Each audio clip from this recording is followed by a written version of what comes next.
ನಮ್ಮ ತಂದೆಯವರ ಹುಟ್ಟುದಿನ ಆಗಿತ್ತು. ನಿನ್ನೆ ಚೆನ್ನಮ್ಮಾಜಿಯವರ ಒಂದು ಕಾರ್ಯ ಇರೋ ಕಾರಣಕ್ಕೋಸ್ಕರ ಮುಂದೂಡಿದ್ವಿ. ಇವತ್ತು ಆ ದುಃಖದಲ್ಲೂ ಸಮೇತ ನಾವು ಅಪ್ಪ ಅವರ ಒಂದು ಹುಟ್ಟುಹಬ್ಬವನ್ನು ಮಾಡಿದ್ದೀವಿ. ಯಾಕೆಂದ್ರೆ ಪ್ರತಿ ವರ್ಷನೂ ಸಮೇತ ಅಪ್ಪವ್ರ ಸಮಾಧಿ ಹತ್ರ ಬಂದು, ಸ್ಮಾರಕದ ಹತ್ರ ಬಂದು ಅನೇಕ ಸತ್ಯನಾರಾಯಣ ಸಾಹೇಬ್ರ ಅಭಿಮಾನಿಗಳು ಬಂದಿಲ್ಲಿ ಅವ್ರಿಗೊಂದು ಗೌರವ ಸಲ್ಲಿಸ ಹೋಗ್ತಾ ಇದ್ರು.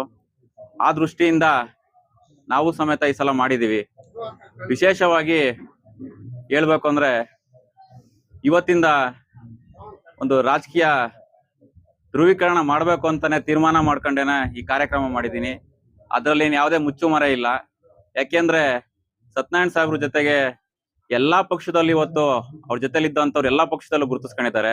ಪಕ್ಷಾತೀತವಾಗಿ, ಜಾತ್ಯತೀತವಾಗಿ ಸತ್ಯನಾರಾಯಣ ಸಾಹೇಬ್ರು ಎಲ್ಲಾ ನಾಯಕರುಗಳನ್ನ, ಕಾರ್ಯಕರ್ತರುಗಳನ್ನ ಸಣ್ಣ ಸಣ್ಣ ಚಿಕ್ಕ ಚಿಕ್ಕ ಹುದ್ದೆಯನ್ನು ಕೊಟ್ಟು ಬೆಳೆಸ್ಕೊಂಡ್ ಬಂದಿದ್ರು.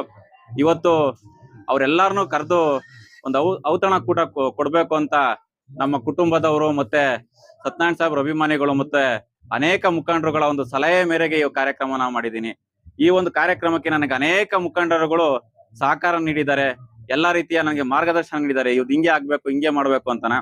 ಹಾಗಾಗಿ ನಾನು ಯಾವುದೇ ಕಾರಣಕ್ಕೂ ಶಿರಾ ತಾಲೂಕಿನ ಜನತೆಗೆ ಒಂದು ಮಾತು ಕೊಡ್ತೇನೆ, ಮುಂದಿನ ದಿನಗಳಲ್ಲಿ ನನಗೂ ಒಂದು ಅವಕಾಶ ಮಾಡ್ಕೊಡಿ. ನಾನು ಈ ತಾಲೂಕಲ್ಲಿ ಅಭ್ಯರ್ಥಿಯಾಗಿ ಬರ್ತೀನಿ ನಮ್ಮ ಪಕ್ಷದ ವತಿಯಿಂದ. ಹಾಗಾಗಿ ಕುಮಾರಣ್ಣವ್ರು ನನಗಾಗ್ಲೇ ಈ ಸಲ ಕುಮಾರಣ್ಣವ್ರು ನನಗೆ 2023 ಚುನಾವಣೆಯಲ್ಲಿ ಮಾತು ಕೊಟ್ಟಿದ್ರು. ಆ ಮಾತನಂತೆ ನಡ್ಕೊಂತಾರೆ ಅಂತ ನನಗೂ ತುಂಬಾ ವಿಶ್ವಾಸ ಇದೆ. ಯಾಕೆಂದ್ರೆ ಕುಮಾರಣ್ಣವ್ರು ಒಂದ್ಸಲ ಮಾತು ಕೊಟ್ರೆ ಎಂತವ್ರನ್ನ ಅವ್ರು ಕೈ ಬಿಡಲ್ಲ ಅನ್ನೋದು ಇಡೀ ರಾಜ್ಯಕ್ಕೆ ಗೊತ್ತಿದೆ. ಯಾಕೆಂದ್ರೆ ಕೊಟ್ಟ ಮಾತಂತೆ ಸಾಲ ಮನ್ನಾ ಮಾಡಿ ತೋರಿಸಿದ್ದಾರೆ, ಅನೇಕ ಅಭಿವೃದ್ಧಿ ಕೆಲಸ ಮಾಡ್ಕೊಟ್ಟಿದ್ದಾರೆ. ಅದೇ ರೀತಿ ಸತ್ಯನಾರಾಯಣ ಸಾಹೇಬ್ರ ಅವ್ರ ಫ್ಯಾಮಿಲಿಗೆ ಮತ್ತೆ ಅವ್ರ ಕುಟುಂಬದ ಮೇಲೆ ಇದ್ದಂತ ಅಪಾರವಾದ ಗೌರವಕ್ಕೆ ಉಪಚುನಾವಣೆಯಲ್ಲಿ ನಮ್ಮ ತಾಯಿಯವರಿಗೆ ಒಂದು ಅಭ್ಯರ್ಥಿಯನ್ನಾಗಿ ಮಾಡಿ ಎಲ್ಲಾ ರೀತಿಯ ಸಹಕಾರನು ಅವ್ರು ನಮಗೆ ಕೊಟ್ಟಿದ್ದಾರೆ. ಅದೊಂದೇ ಒಂದು ಕಾರಣಕ್ಕೋಸ್ಕರ ನಾವು ಇವತ್ತು ಅವ್ರ ದೇವೇಗೌಡರು ಫ್ಯಾಮಿಲಿ ಅವರ ಕುಟುಂಬದವ್ರ ಜೊತೆ ಓಡಾಡ್ತಾ ಇದೀವಿ.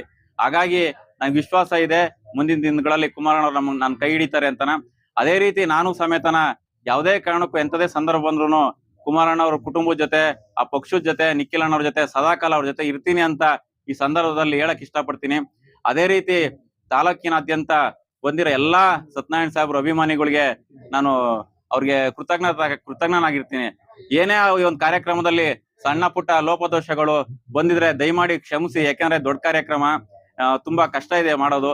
ಮತ್ತೆ ಯಾರಿಗಾದ್ರೂ ಅನಿವಾರ್ಯ ಕಾರಣದಿಂದ ಕಾರ್ಯ ಬಂದಿಲ್ಲ, ನಮ್ಗೆ ಈ ಕಾರ್ಯಕ್ರಮಕ್ಕೆ ಆಹ್ವಾನ ಮಾಡಿಲ್ಲ ಅಂದ್ರೆ ಯಾರು ಖಂಡಿತವಾಗಿ ಮನ್ಸಿಗೆ ನೋವು ಮಾಡ್ಕೋಬೇಡಿ.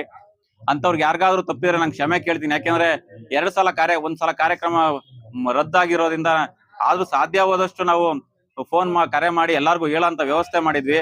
ದಯಮಾಡಿ ಯಾರು ಅನ್ಯತಾ ಭಾವಿಸ್ಬಾರ್ದು. ಈ ಕಾರ್ಯಕ್ರಮಕ್ಕೆ ಬಂದಿರೋರ್ಗ ಅಥವಾ ಈ ಕಾರ್ಯಕ್ರಮಕ್ಕೆ ಯಾರು ಬರಕ್ ಆಗಿಲ್ವೋ ಅವ್ರಿಗೆಲ್ಲರಿಗೂ ನಾನು ಋಣಿಯಾಗಿರ್ತೀನಿ ಅಂತ ಹೇಳ್ತಾ ನನಗೆ ಮಾತಾಡಲು ಅವಕಾಶ ಕೊಟ್ಟಂತ ಸತ್ಯನಾರಾಯಣ ಸಾಹೇಬ್ರ ಅಭಿಮಾನಿಗಳಿಗೆ ಎಲ್ಲರಿಗೂ ಒಂದ್ಸಿ ನನ್ನ ಮಾತುಗಳನ್ನು ಮುಗಿಸ್ತೀನಿ. ದಪ್ಪ ಇದ್ದೀನಿ, ಮೆಟ್ಲ ತಿಳಿಯಕ್ ಆಗ್ತಾ ಇಲ್ಲ, ಗಾಡಿ ಓಡ್ಸಕ್ ಆಗ್ತಾ ಇಲ್ಲ, ಆಫೀಸಲ್ಲಿ ಕುತ್ಕೊಳಕ್ ಆಗ್ತಾ ಇಲ್ಲ ಅಂತಿದ್ರಲ್ಲ. ಜೊತೆಗೆ ಎಷ್ಟೋ ಜನ ದಪ್ಪ ಇದ್ದವ್ರಿಗೆ ಮಂಡಿ ನೋವು, ಕೈಕಾಲ್ ನೋವು ಇರುತ್ತಲ್ವಾ.